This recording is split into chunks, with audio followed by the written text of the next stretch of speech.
Okey, kita nak bagi makan ikan. Anda boleh tengok yang depan ni. Ini lagi sebulan setengah ataupun 2 bulan dah boleh jual dah ni. Sebab saya ada tengok hari tu apa, kita ukur ada yang dah sampai 10 inci tapi tak semua lah. Kita bagi dia tempoh sikit untuk dia yang lain ikut membesar. Anda boleh tengok kita bagi makan ikan. Sekarang ni kita bagi makan pellet. Ni jenama dinding. Yang ni merah ni untuk kalau Sabah ada seekor dalam ni. Dengan pisang. Tengah ada pisang ni kita bagi je.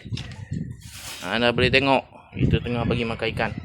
Biasa kalau Indo ni saya bagi pellet apa dinding je. Lain tak bagi pun. Maksud saya yang ni lah. Yang ni untuk kalau Sabah tapi tak banyak lah, saya bagi sikit je.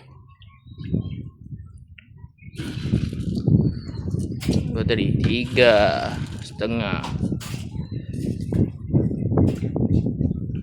Ni untuk dilepaskan lah sikit je. Yang ni tak dilepaskan.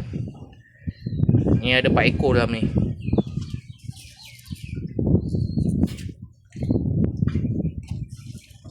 Dalam ni ada kalau Sabah. Sebab tu saya letak warna merah ni sikit.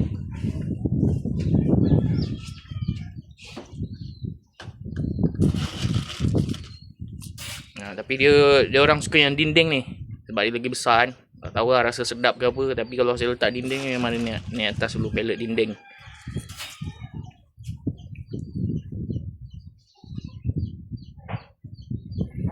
Ni tak payah bagi banyak sebab dia 4 ekor je. Tapi ni saiz 12 inci ke atas lah. Ni nak dekat, ni ada 10, 9.